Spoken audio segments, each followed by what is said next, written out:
The wagon track ran out 4 miles before the border, and after that you walked, and the people who walked it were the people who had already decided they could not be seen. She was crouched at the edge of the alder scrub, with her left hand pressed flat against a wound in her side, and her breath fogging white in front of her tusks. And the blood on her fingers had already started to dry, which meant she had been bleeding long enough to know whether she was going to live. And the thing that should not have been possible, the thing the narrator has thought about for many years and still does not entirely understand, is that the man who found her was the one person on that road who had spent his whole life learning how to walk past things like her. And on that particular morning, for a reason he would never quite name, he stopped. This is a story about a crossing, not the kind on a map, though there is one of those, and it will matter, but the kind that lives inside a person, the line they spend their whole life walking up to and not stepping over, the door inside themselves they have decided not to open because they know what is behind it. It is also a story about what it costs to walk someone else to their door, and then not follow them through it, about a man who had been excellent at one thing his whole life, and met a woman who asked him to be excellent at it one last time, for her, and he understood that the asking was a kind of love that the world did not have a word for yet. This is how it began, and this is how it ended. Stay with me. His name was Aren Kovak. He was 36 years old that winter. He had been a stretcher-bearer in the Eastern conscription for 4 years, and a road warden on the border circuit for 9. And the border circuit was the kind of job a man took when he wanted work that did not require him to learn anybody's name. The road from Halgrove to the border ran 42 miles through alder scrub and frozen marsh, and Aren walked it twice a week in the cold months, checking the markers, mending the rope bridges over the 3 streams that mattered, and reporting back to the warden's office at Halgrove on whether the border posts were holding. The job paid 11 silver a month. It came with a 1-room hut at the 18th-mile, a stove, a small store of dried meat, and the kind of solitude that a certain kind of man mistakes for peace until something arrives at his door and shows him the difference. He was, by any reasonable measure, very good at the job. He had walked the same 42 miles so many times that he had stopped looking at the road and started looking at the things around it. The way the alder shed its bark in strips when the frost was coming early, the way the heron at the second stream had moved her nest 3 feet south each of the last 4 springs, the way the snow at the 17th-mile always melted on the south side of the path first, because of a stone outcrop that held the morning sun. He knew the road the way other men know their own kitchen. What the world thought of Aren Kovak was that he was steady, reliable, the kind of warden who did not drink on duty and did not falsify his reports, and did not in 9 years ask for a single transfer to a warmer post. The warden's office at Halgrove considered him a model employee, which is to say they had stopped thinking about him. Aren had a private shame, and it lived in the space between what the warden's office believed and what he knew about himself. He had not survived the Eastern conscription because he was brave. He had survived it because he had been very, very good at leaving people behind when leaving was the smart thing to do. He had carried wounded men on a stretcher for 4 years, and he had also, 11 times, set a stretcher down at a fork in a road and walked the lighter direction, knowing the man on it would not last the night, knowing the patrol was an hour behind, knowing that arithmetic was arithmetic and a live stretcher-bearer was more use than 2 dead ones. Each of the 11 men had thanked him before he walked. That was the part that had stayed. He suspected, in the cold, honest place that comes upon a man at 3 in the morning, when the stove has gone out and there is no one to lie to, that leaving was the only thing he had ever been truly excellent at, and that the border circuit was a job he had taken not because he loved the road, but because the road did not require him to stay anywhere long enough to be tested again. He had a habit. His left hand would drift to the inside of his right wrist and rest there, 2 fingers on the pulse checking, the way he had once checked the men on his stretcher every quarter-mile to see if they were still with him. He did not know he did it. He had been doing it for 12 years. The skin on the inside of his right wrist had a faint dark patch from the constant pressure, and when he noticed it in the bath, he told himself it was a birthmark. He found her on the 4th of Frostmonth at 8:15 in the morning, 300 paces past the 17th-mile marker. The marker was a flat stone with the warden's mark carved into it, a circle with a line through the middle, and Aren passed it twice a week and had never once stopped at it, because there was nothing at the 17th mile except the stone and the alder and the wind. On the 4th of Frostmonth he stopped, because something in the alder had moved when nothing in the alder should have been moving. He stood very still on the path. He had been a stretcher-bearer. He knew the sound of something trying not to be heard. "I see you," he said, not loud, just clear. The way he had learned to speak in the war, to wounded men in the dark who did not know yet whether he was friend or finishing them off. "I'm a road-warden. I'm not armed past a belt-knife. Come out or stay put. I won't come in after you." There was a long quiet. Then the alder branches moved, slowly, and she stood up. She was an orc. She was tall, taller than him by half a head, and she was bleeding from a wound in her left side that she had been pressing closed with her hand, and there was old dried blood on her coat from a wound that had clearly opened more than once. Her left tusk was chipped. Her hair was tied back with a strip of cloth that had once been red, and was now the color of old brick. She was wearing boots that did not fit her, and she was carrying nothing. No pack, no blanket, no waterskin. She had come into the alder scrub the way a person comes when they have been walking longer than their body wanted to. Her eyes did not leave his hands. He understood without being told that she had been hunted, was being hunted, or had reason to believe she would be hunted before the end of the day. He did the arithmetic. It came up the same way it always did.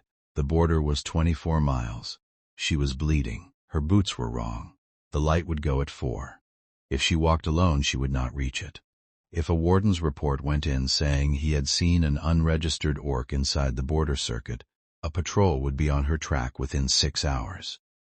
If he walked her himself, he could get her past the line by the next afternoon, off the books, and back to his hut by the 3rd evening. And no report would be filed because no warden had officially seen anything. It was the same arithmetic he had done 11 times in the war, and 11 times the answer had been walk the lighter direction. The answer this time was the same.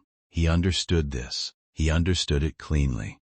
He had been excellent at this calculation his entire adult life. His left hand went to the inside of his right wrist. He stood there on the path, with his fingers on a pulse that was not hers.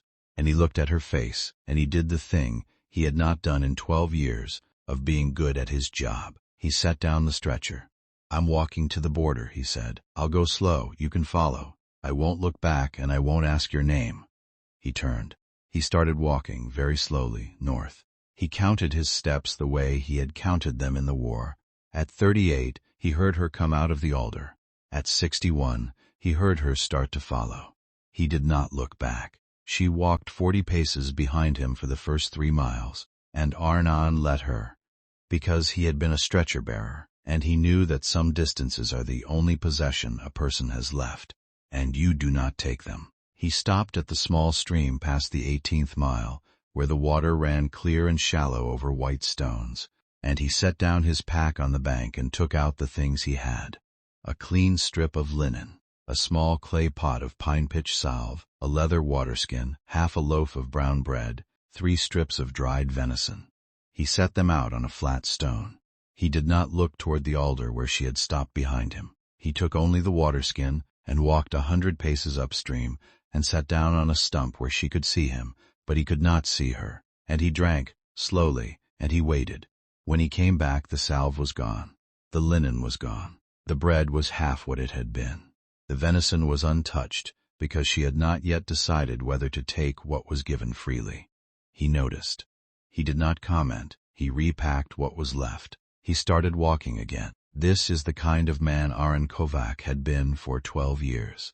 A man who knew, in his hands and his feet and the marrow of his bones, exactly how to give something to a person who could not be seen receiving it. The thing he did not know yet. The thing that would unmake him over the next 3 days. was that he had spent his whole life learning this skill, because he had assumed it was the only kind of giving that did not require him to stay. The wind came up at the 19th mile. It was the kind of wind that the locals called the Grey Mother, because it came from the North Flatlands, and it had no kindness in it, and it did not stop for 3 days when it started. Aren felt it on the back of his neck, and he understood, without needing to look at the sky, that he had perhaps 4 hours before the snow. He stopped at a clearing where an old charcoal burner's hut had collapsed 20 years ago, and he turned for the first time, and he looked at her. She had closed to 20 paces behind him. He understood, looking at her, that she was running out of the strength to maintain 40. "Snow's coming," he said. "In common. Slow. 4 hours. We won't make my hut by dark. There's an old shelter 1/2 mile east. Stone walls. No roof, but the walls break the wind. I'll go ahead, you come when you're ready."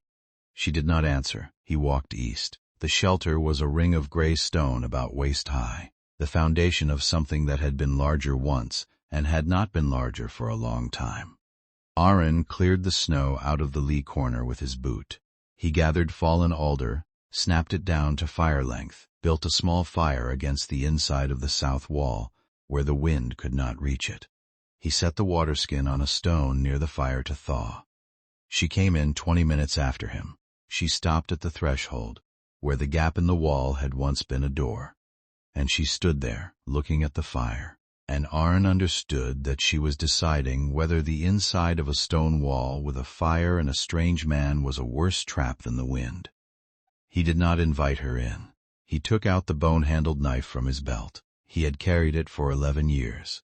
It had been his brother Tomas, who had not come back from the war, whose coat Aren had worn through 3 winters before it finally fell apart, whose name Aren had not said aloud in 9 years, and the handle was a piece of carved deer bone, yellowed at the grip from his brother's hand, and then his. He set the knife down on the flat stone by the entrance. He walked to the far side of the fire. He sat down with his back against the south wall. He took off his gloves and held his hands toward the flame. "There's a knife by the door," he said, not looking at her. "If you want it, I won't reach for it. I won't ask for it back." A long quiet. The wind hit the wall behind him and came up over the stones in a low, gritty howl, and he felt the cold of it against the back of his neck even with the wall there, and he did not move. He heard her step into the shelter. He heard her pick up the knife. He did not turn around.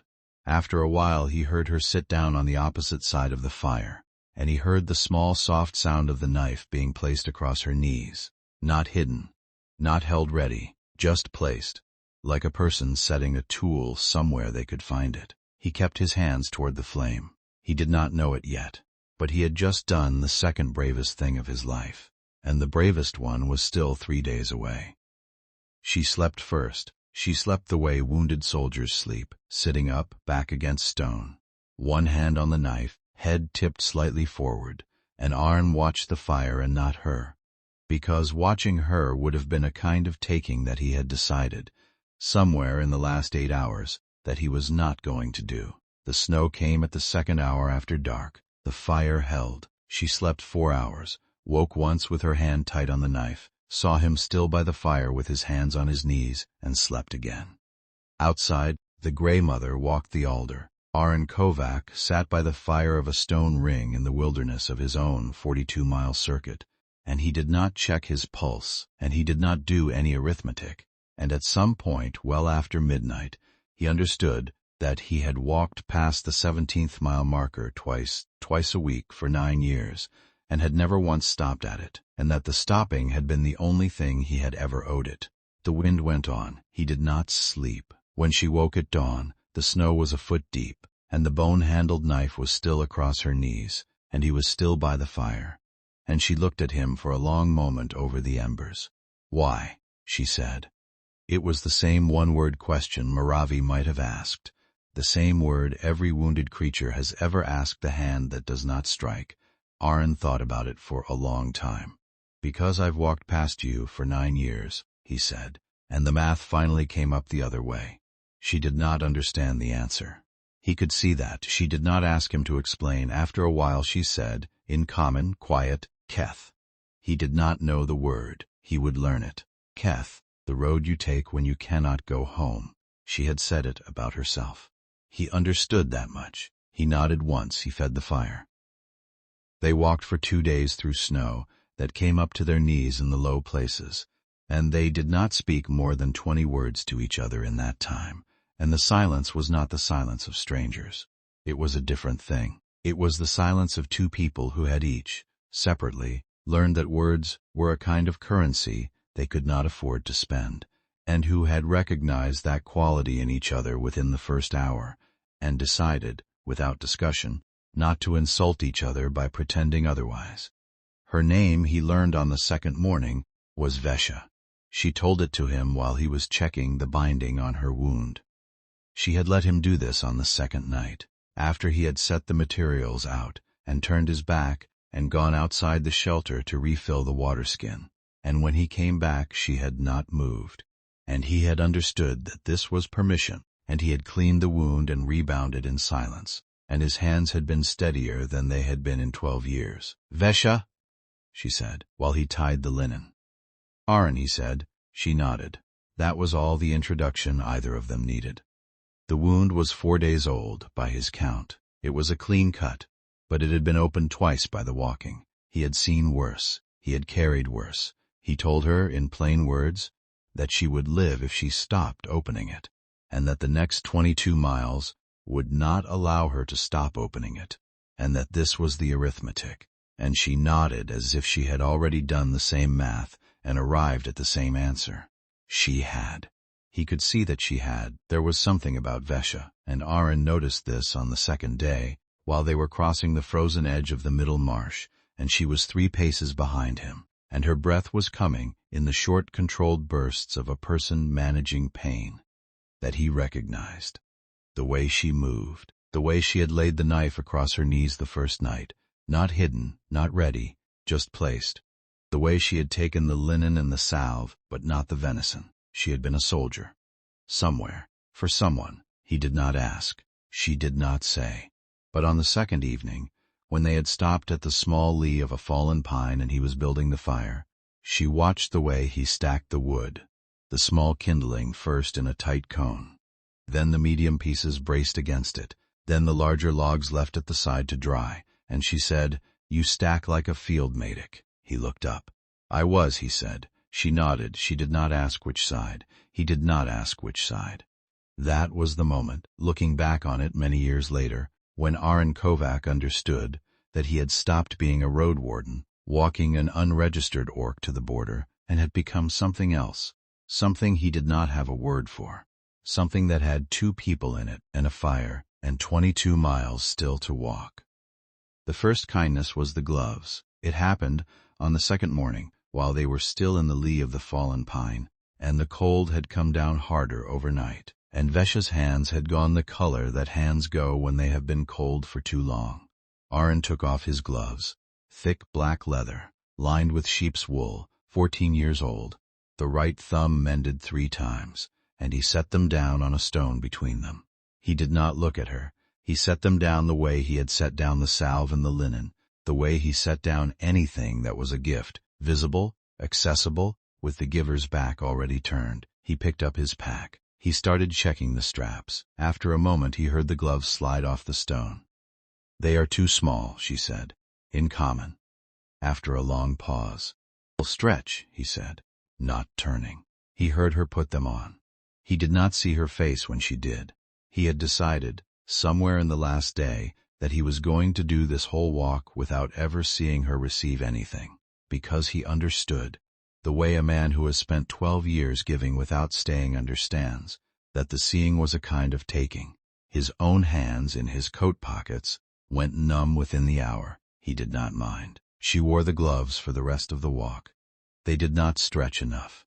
He saw her flex her fingers inside them sometimes, in the small ways a person does when leather is biting at the knuckles. She did not give them back. He had not expected her to. The right thumb tore again on the second afternoon. She did not notice until the 4th hour. When she did, she pulled the glove off and looked at the tear, and her face did something. Just for a moment, just a small thing, and then she put the glove back on, and kept walking. Aren saw it. He filed it away in the place where he kept things he was not going to speak of. The first pushback came at the 11th hour of the second day. A patrol, 3 men on the southern road, 200 yards to their west, riding north at the slow, steady pace of a routine sweep. Aren saw them through a gap in the alder, and he put up his hand, and Vesha stopped without needing to be told, and they crouched together behind a deadfall and watched the patrol pass. The lead rider was a man Aren knew. His name was Halrik. They had drunk together at the warden's mess 6 times. Halrik was the kind of man who took his work seriously without being cruel about it, and who would have arrested Vesha on sight, and who would also have given Aren a fair hearing at the post about why he had been escorting an unregistered orc through his own circuit. Aren did not want a fair hearing. He waited until the patrol was a half-mile north before he stood up. "You knew him," Vesha said. "Not a question." "Yes." "Will he report this section as walked?" "Yes." "Then we are off the road for the next 12 miles. "Yes." She looked at him. "You did the arithmetic," she said. "I did. It does not come out clean for you." "No." She was quiet for a long time. Then she said, "I am sorry, Savoran."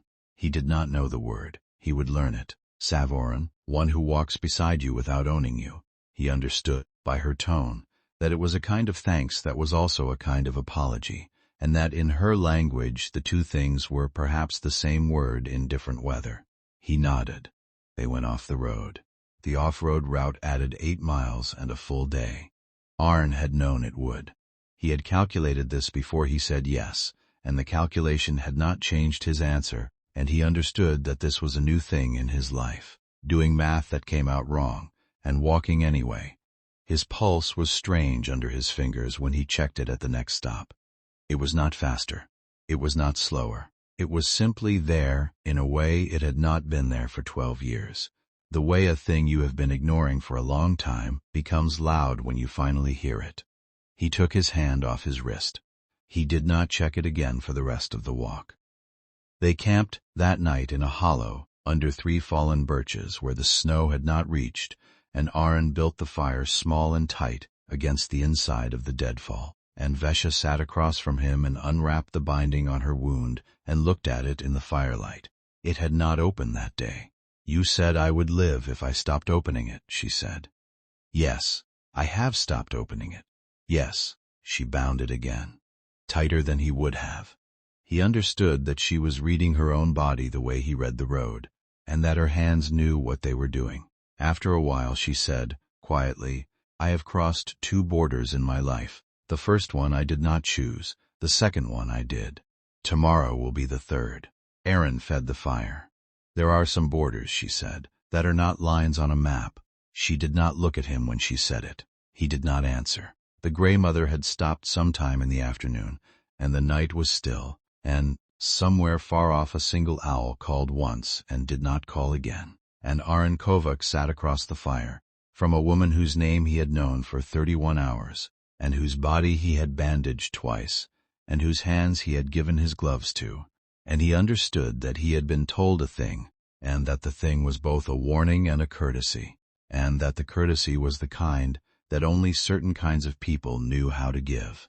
He understood, also, that he was going to ignore the warning. He did not let his face show it. She did not let her face show that she had seen him decide to ignore it. They slept on opposite sides of the fire, and the bone-handled knife was on the ground between them, the handle pointing toward neither of them, and the fire held until morning. On the 3rd day they came down out of the alder country, and into the long flat run of marsh grass that ended at the border, 12 miles of low cold ground with no cover, where the only feature was the road itself, and the road was the one place they could not walk. Aren stopped at the edge of the alder, and he stood with his hands in his pockets, and he looked across the flat. "2 choices," he said. "We walk the marsh in daylight, which is faster, and we are visible from the road for 9 miles. Or we wait for dark and walk in the cold slower, and we are visible from nothing." "How cold?" "Cold enough that your wound matters." She thought about it. "Daylight," she said. He nodded. They walked into the flat. The marsh grass came up to their hips. It was frozen at the base and dead at the top, the color of old straw. and it broke under their boots with a small dry sound that Aren found himself counting, the way he had once counted his steps. The wind was less here than in the alder. The sky was the flat gray of a slate roof. They walked for 2 hours without speaking. Then Vesha said, behind him, "Tell me about the marker, the 17th mile." He did not look back. He thought about it for a long time. "It's a flat stone," he said, "with the warden's mark, a circle with a line through it. I've walked past it twice a week for 9 years. Why did you stop at it that morning?" He walked another 20 paces. "I don't know," he said. She walked behind him. After a while she said, in common, quiet, "Dreka." He did not know the word. He would learn it. Dreka, the silence between people who have chosen each other. She did not say anything more for the next mile. This is the place in the story where the narrator must tell you something, alone, because no one inside the story will ever know it. Vesha had a daughter. Her name was Inu, and she was 6 years old, and she was on the other side of the border, in a small clay-walled house, at the edge of a town called Verstad, where Vesha's sister had taken her 4 months earlier when the war had come to their valley, and Vesha had stayed behind to cover their leaving. Vesha had been caught 2 weeks after they crossed. She had been held for 3 months in a camp at Brennok. She had escaped on the night of the 3rd frost. She had been walking for 11 days when Aren Kovak found her in the alder. She had not told him this. She would not tell him this. She had decided, somewhere in the first hour of meeting him, that she was not going to give him a reason to walk her. Because if the reason was her daughter, then the walking became a thing he was doing for her daughter. And she had learned in a long, hard life that men who walk for your child eventually decide they are owed the child. She had decided he was going to walk her for no reason at all. She had decided, also, that she was going to be the one to tell him to stop. And the thing Aren Kovak did not know, the thing the narrator is telling you now, in confidence, because you are the only one who will ever hear it, is that Vesha had recognized him within the first hour, too. Not who he was, but what he was. She had seen the way he set the salve down without watching her take it. She had seen the way he kept his back turned when he gave. She had seen the small, dark patch on the inside of his right wrist when he had taken off his gloves to feed the fire on the second night. And she had known, the way one wounded creature knows another, that he had spent his whole life learning how not to stay. She had decided that she was going to let him walk her to the border. And then she was going to ask him to stop, because she understood, the way only people who have left a child somewhere understand, that the kindest thing she could give the man who had set down his stretcher for the first time in 12 years was the chance to set it down again, cleanly, with her permission, before the staying broke him in a way he would not survive. This was her gift to him. He did not know yet that he was going to receive it. They made the last camp 4 miles short of the border, in the lee of an old haycock that had been left in the marsh and forgotten, and had frozen into something between hay and stone. Aren broke it open with the bone-handled knife and dug a hollow into the leeward side and built the last fire of the walk inside the hollow. And they sat with their knees almost touching because the hollow was small and the fire was between them. It was the closest they had been to each other in 3 days. Vesha took off the gloves. She set them on the stone beside the fire, both of them, side by side, the way a person sets down something that has been borrowed. She did not give them back. Not yet. She set them down. Aren saw the placement. He understood it. He did not say anything. She held her hands toward the fire. They were the color of hands that had been cold for 3 days and were starting finally to come back. She flexed her fingers slowly. "Aren," she said. It was the second time she had said his name. "Yes, tomorrow we will reach the line. Yes, you will walk me across it. Yes. And then I am going to ask you something, and you are going to do it." He looked at her, across the fire, for the first time in a long time.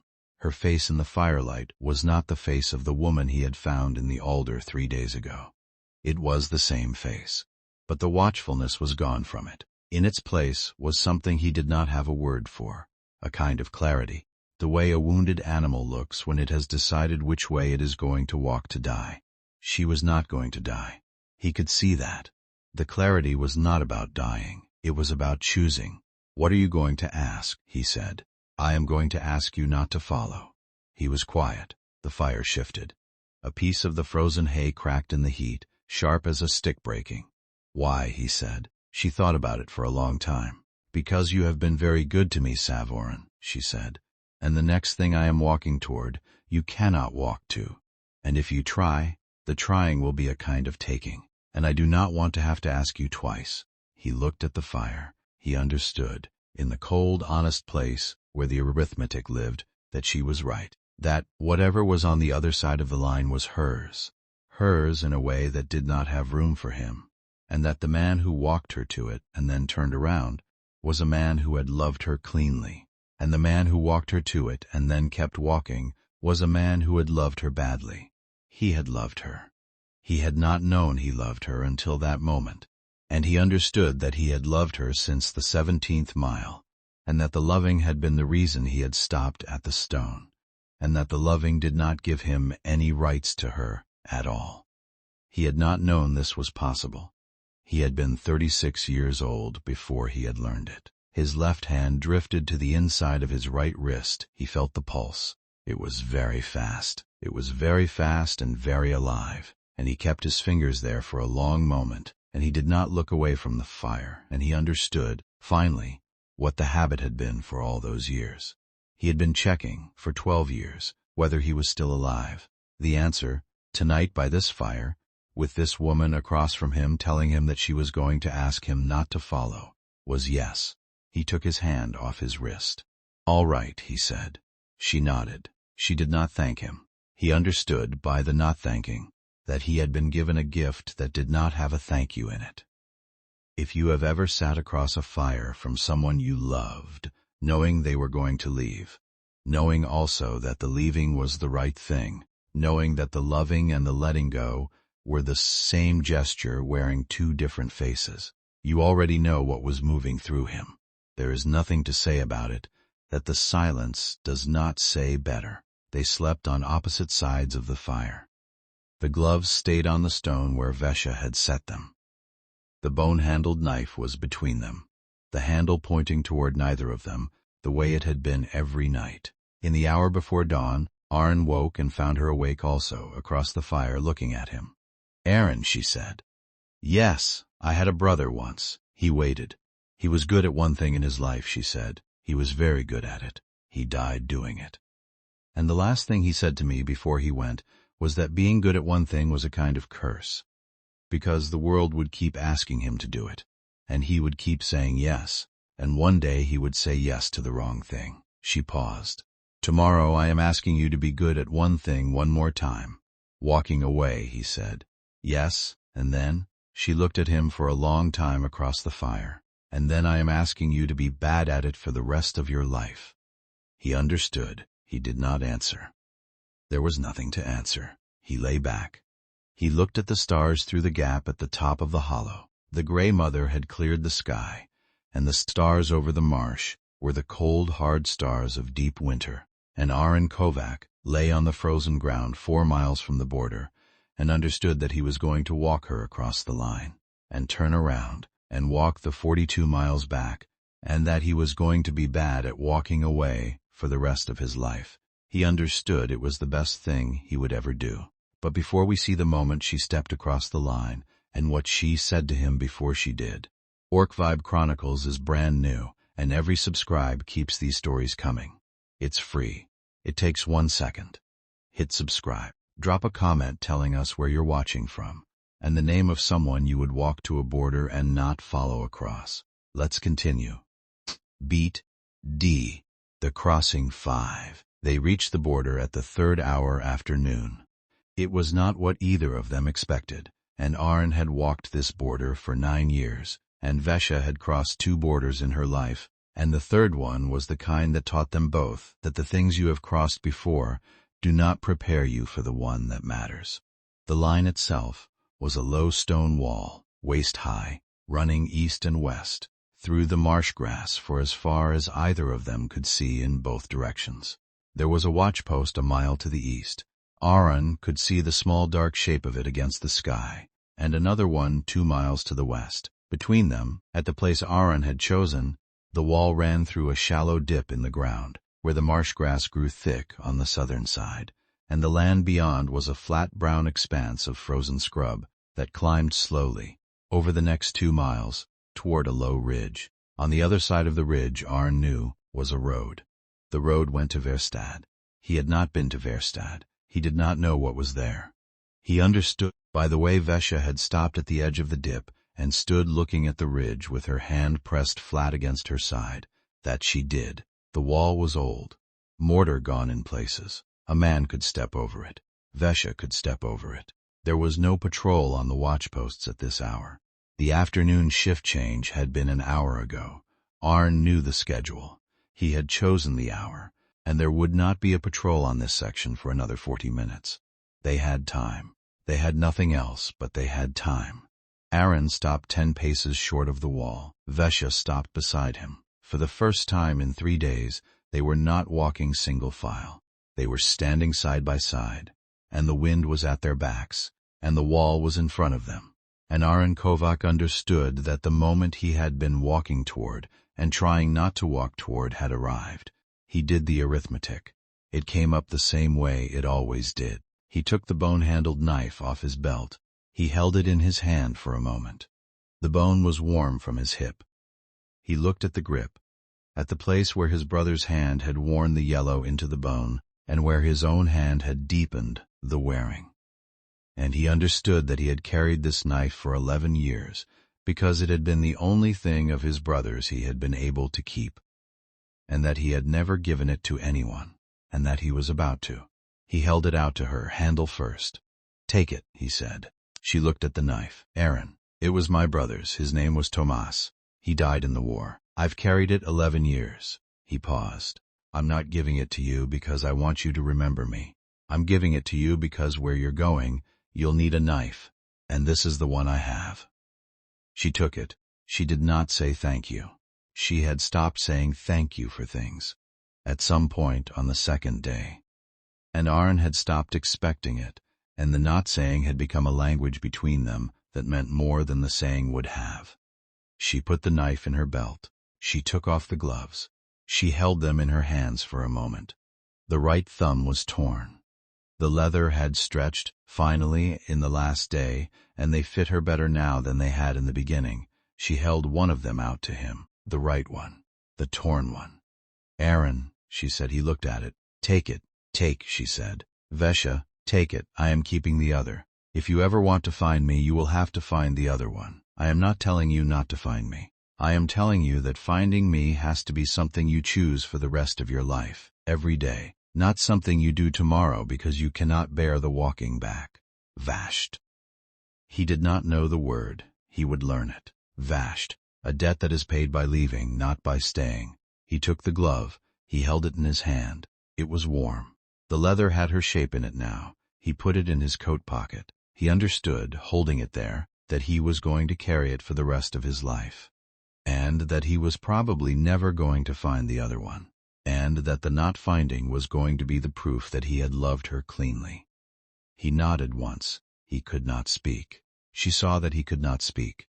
She did not make him. She stepped to the wall. She put one hand on the stone. The hand without the glove, the hand he had bandaged.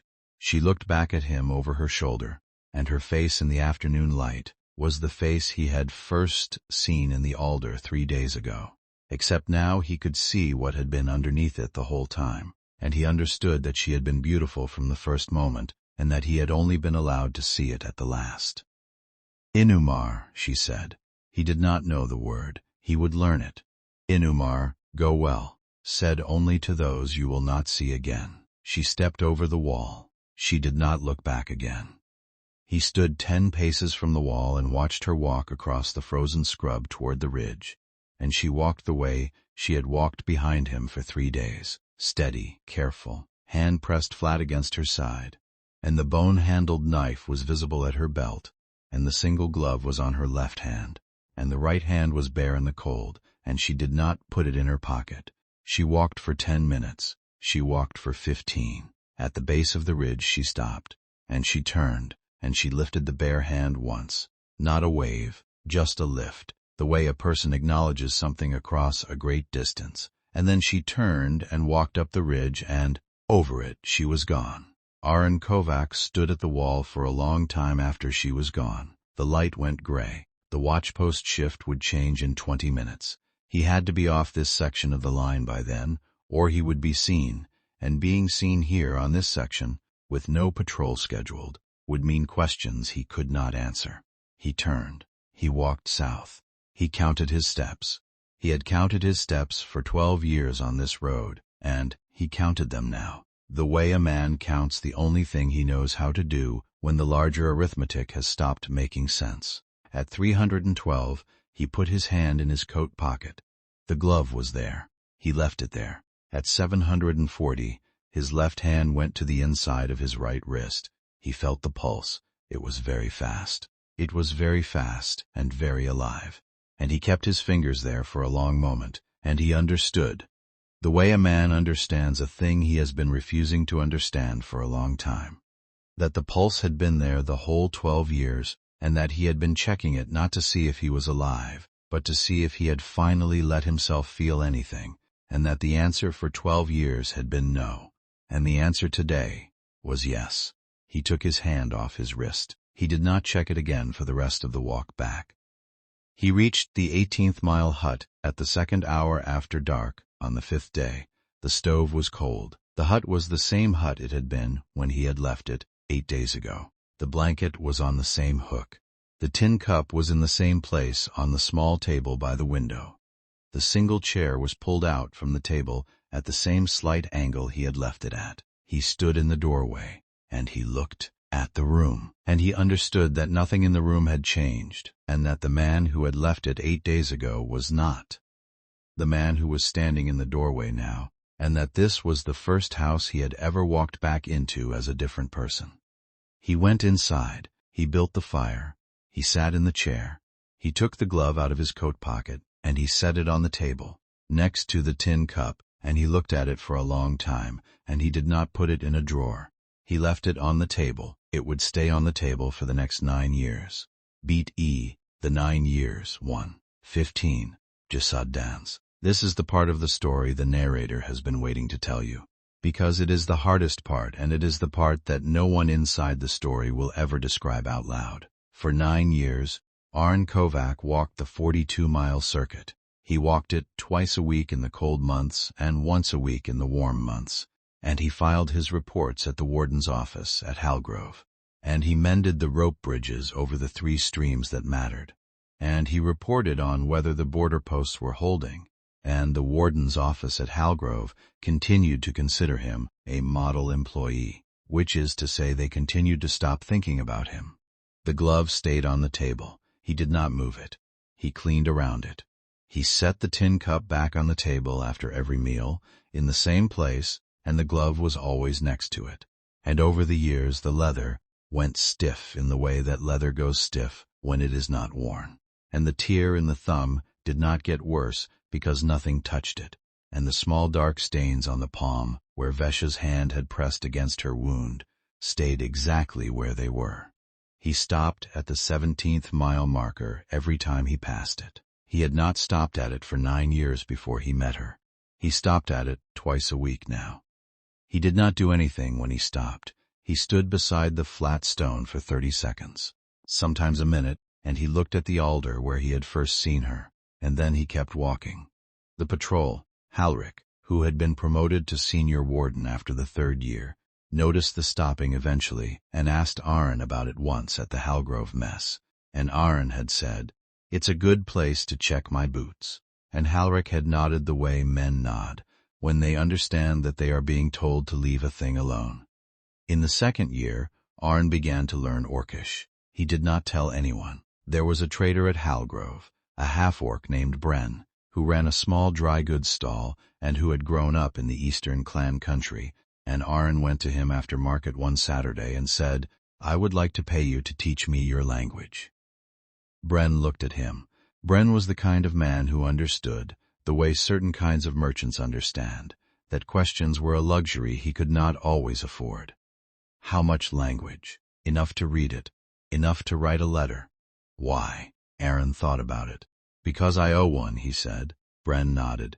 He named a price. Aren paid it for 3 years. In the 4th year, Aren wrote his first letter in Orcish. It was a single page.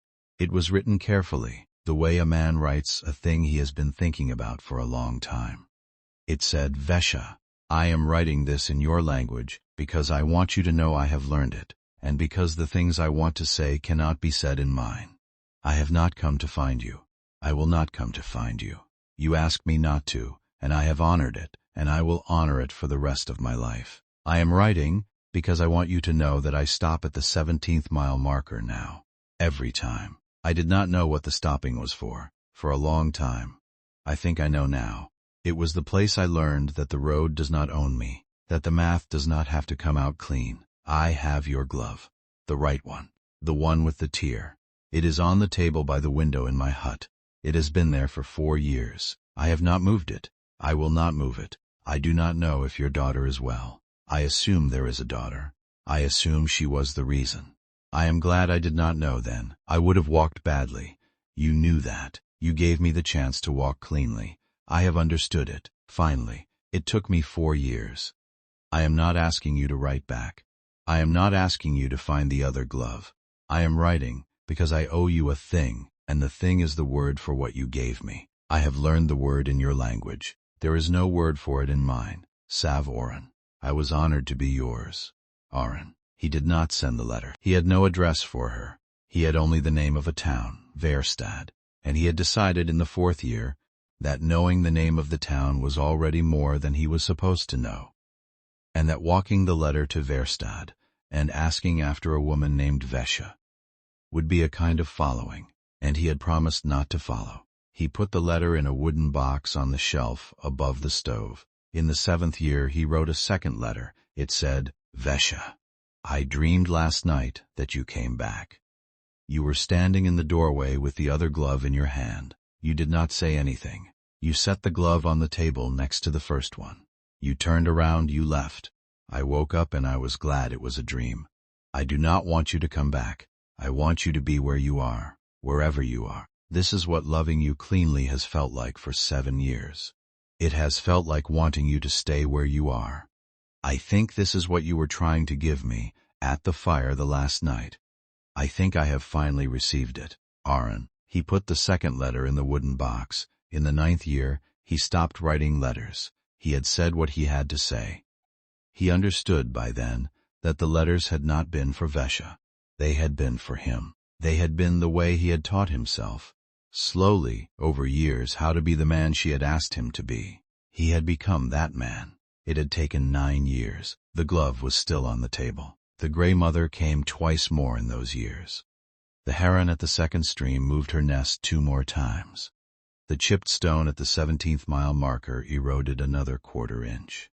Halrik, the senior warden, retired in the 7th year and was replaced by a younger man named Vorel, who did not know Arn, and did not stop him in the mess to ask about anything.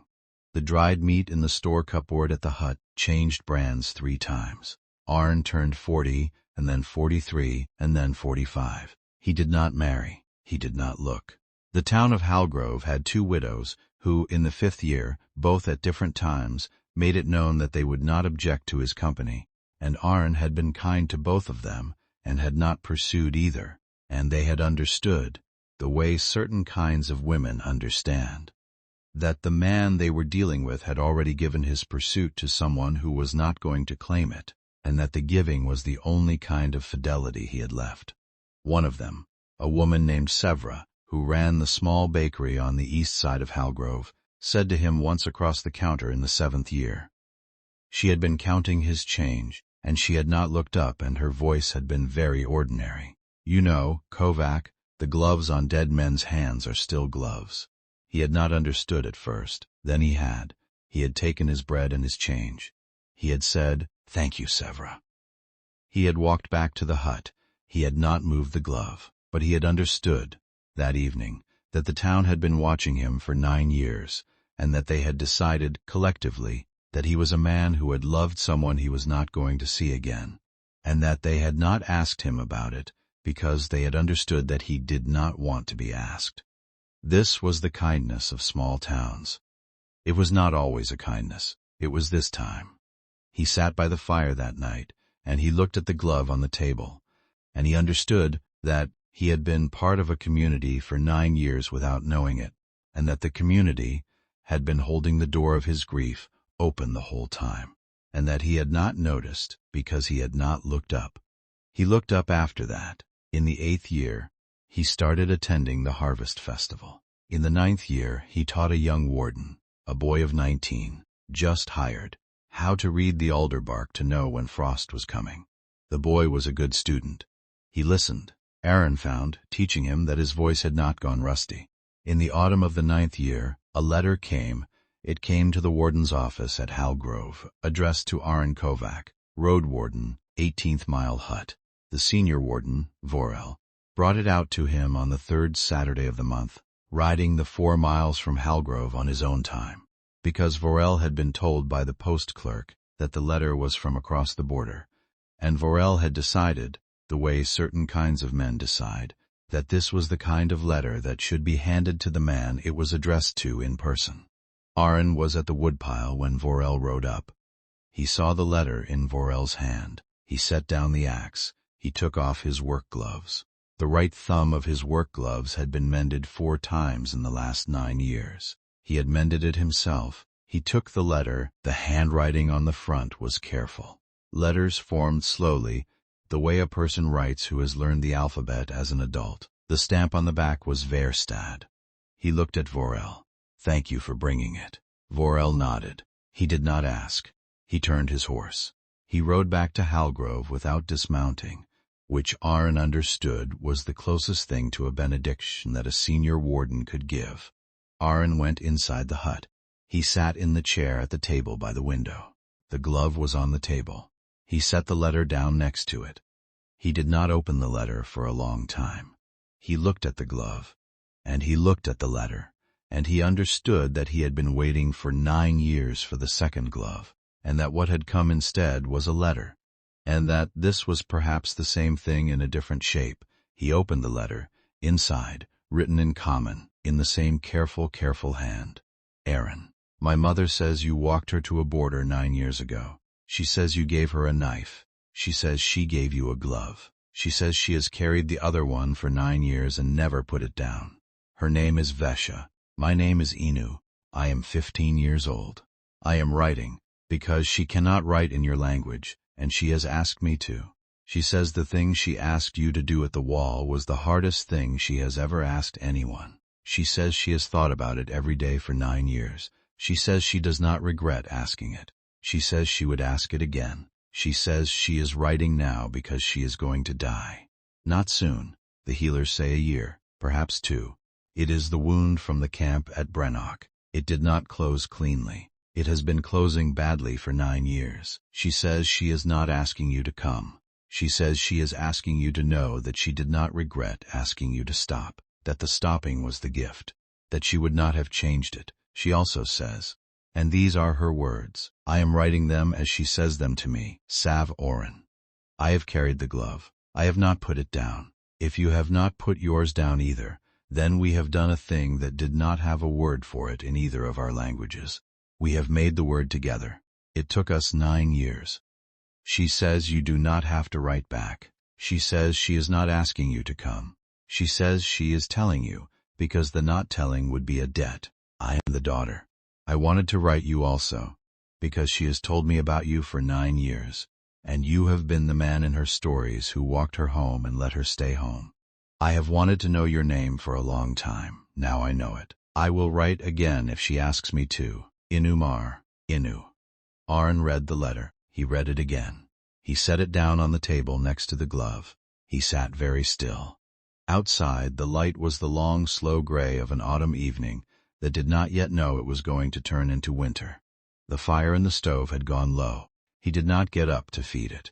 His left hand drifted toward the inside of his right wrist. He stopped it halfway. He set the hand on the table, next to the glove and the letter.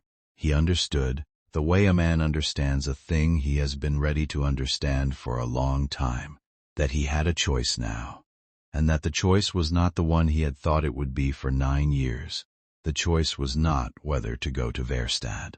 The choice was whether to write back. He thought about it for a long time. He understood that going would be following, and that he had promised not to. He understood that writing would not be following. He understood that writing would be the thing he had been learning how to do for 9 years. He got up, he fed the stove, he took the wooden box down from the shelf above the stove. He opened it.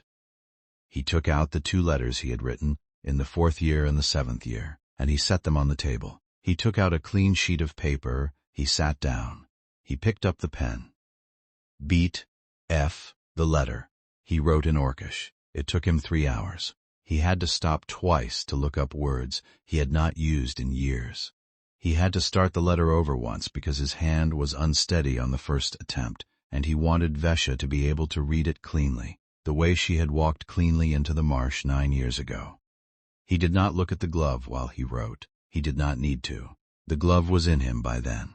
It had been in him for 9 years. When he finished, the letter said, Vesha, I received your letter. Inu writes a good hand. You have a good daughter. I have not put the glove down. I have wanted to write to you for 9 years. I wrote 2 letters in those years and did not send them. They are on the table next to your glove now, with the new one. You will not read them, but I want you to know they exist. I want you to know I tried to say it badly before I learned how to say it well. The thing you gave me at the fire that night was not what I thought it was. I thought you were giving me the gift of letting you go. I have learned, slowly, that you were giving me the gift of becoming the man who could let you go. I was not that man before I met you. I was a man who left people because leaving was the smart math. I left people in the war. I left people on the road. I left people in my own life. The leaving was always easy, and the not staying was always clean. And I told myself for 12 years that the cleanness was the same thing as honor. You asked me to leave you, and I learned for the first time that some leavings are harder than staying. I learned how to do the hard one because you asked me to. I am writing this so you know, before you go, that the man you walked away from at the wall is not the man writing this letter. The man writing this letter was made by the walking. The walking was 9 years long. It is still going. I will not come to Verstad. I am honoring the word you said at the wall. I have honored it for 9 years, and I will honor it for the rest of my life. But Inu can write. You can write through Inu if you wish. I will write back. If I do not hear from you again, I will understand. I will not take the silence as a closing of anything.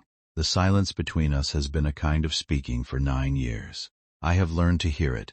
Dreka. I learned the word. I think I finally understand it. Inumar Vesha, if this is the last thing, go well. The way you walked over the wall. The way you have always walked. Savorin Aren. He read it back once. He folded it. He put it in an envelope, and he addressed it carefully in the careful hand he had been practicing for years, and he set it on the table next to the glove and the 2 old letters, and Inu's letter, and he understood that this was the first letter he was actually going to send. He sat at the table for a long time after that. The fire in the stove burned low, and he did not feed it. Outside, the wind came up from the north. Not the Grey Mother. Not yet, only her early sister, and Aren Kovak sat in the chair at the table, in the hut at the 18th-mile, and he did not move, and he did not check his pulse, and the glove was on the table, and the letter was on the table, and the past 9 years were on the table, and he understood, finally, that he had been walking the 42-mile circuit for 9 years. Not as a man going somewhere, but as a man waiting to receive a thing, and that the thing had arrived, and that he was going to send something back, and that the sending was the only kind of staying he had ever truly known how to do. He fed the stove, he went to bed. He slept for 9 hours, deeper than he had slept in 9 years. In the morning, he walked the letter into Hallgrove and gave it to the post clerk, and paid the cross-border postage, and walked back to the hut, and the glove was on the table when he got back, in the same place it had been for 9 years, and he stood in the doorway for a long moment, and he looked at it, and the glove looked the same as it had looked the day before, and Aren Kovak was a different man. He understood, looking at the glove, that the glove had not been waiting for the other glove for 9 years. It had been waiting for him to write the letter. He had written the letter. The glove could rest now. He walked to the table. He picked up the glove for the first time in 9 years. He held it in his hand. The leather was stiff. The tear in the thumb was the same tear. The small dark stains on the palm were the same stains. He held it for a long time. Then he folded it carefully, and he put it in the wooden box on the shelf above the stove, with the 2 unsent letters, and he closed the box, and he set the box back on the shelf. The table by the window was empty for the first time in 9 years. He stood and looked at the empty table. After a while he set the tin cup in the middle of it. He sat down. He drank his evening tea. The cup did not have to share the table with anything anymore. This was the smallest thing. It meant everything. Beat G. The road still going. 2-5. Vesha lived 8 more months. The second letter came in the spring.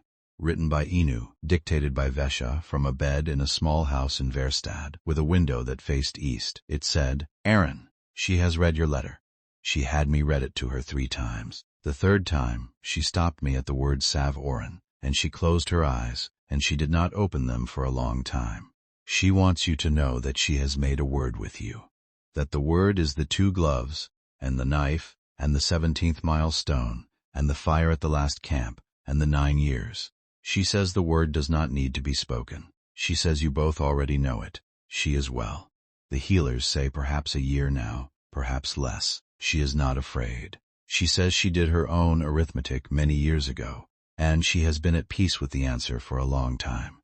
She says, and I am writing this carefully because she asked me to, that if you ever wish to come after, you may come. Not to find her, she will be gone.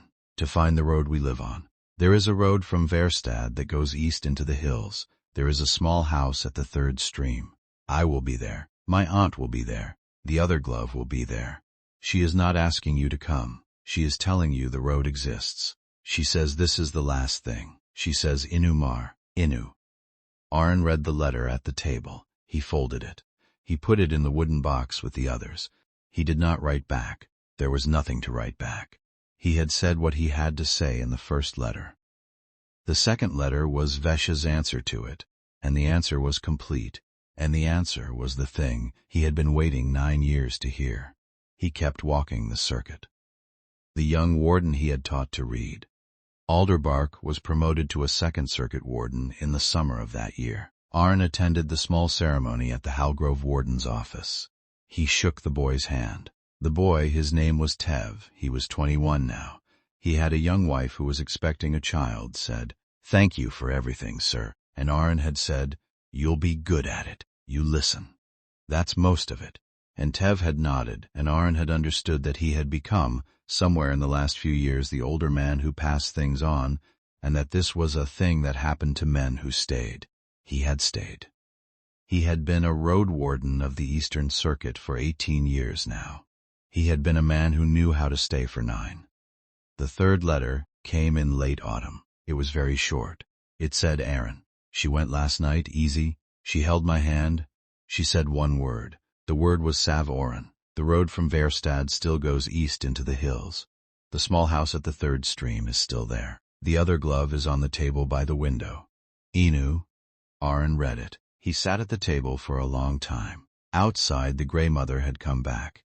He had heard her starting in the alder that morning. He had known, by the way the bark was shedding, that she would be on the marsh by nightfall. He had time. He had nothing else, but he had time. He got up. He went to the wooden box on the shelf above the stove. He took out the glove. He held it in his hand for a long moment. The leather was still stiff. The tear in the thumb was still the same tear. He put it on. It fit. His hand had not changed, in 9 years, in any of the ways that mattered. He took his coat off the hook. He banked the fire in the stove. He packed the small leather pack with the things he would need, the salve, the linen, the waterskin, a half loaf of brown bread, 3 strips of dried venison, the same things he had packed 18 years ago for the walk that became the walk. He looked around the hut once. He was not leaving forever. He was a road warden of the Eastern Circuit. He would file his transfer papers at Halgrove in the morning, and the senior warden Vorel would understand, the way Vorel understood things, and the transfer would go through. But he was leaving today. He stepped outside. He locked the door. He stood for a moment with the key in his hand, looking at the hut, and he understood that he had lived in it for 18 years, and that he had only really been at home in it for the last 9 months, since the letter, and that 9 months was enough. He put the key in his pocket. He started walking. Not northeast. The road from Hallgrove to Verstad is a long road. It crosses 2 borders. It takes 17 days on foot in good weather and 25 in bad. Aren Kovak walked it in 22. He was 46 years old that winter. He had walked harder roads. He had not walked one that mattered more. He was not following. Vesha was not at the end of the road. He was going to a house at the 3rd stream, east of Verstad, where a young woman named Inu was waiting with the other glove on the table by the window, and he was going to put the glove next to its match, and he was going to introduce himself to a daughter he had never met, and he was going to ask if there was work for a man who knew how to walk roads. There would be. He did not know how he knew this. He knew it. If you have ever walked the long road back to a place you had never been, but had been promising yourself to for years. The road you took only after the person who waited for you had gone. The road that was not a finding but a keeping. You already know what was moving through him as he walked. You know it because the road is yours too.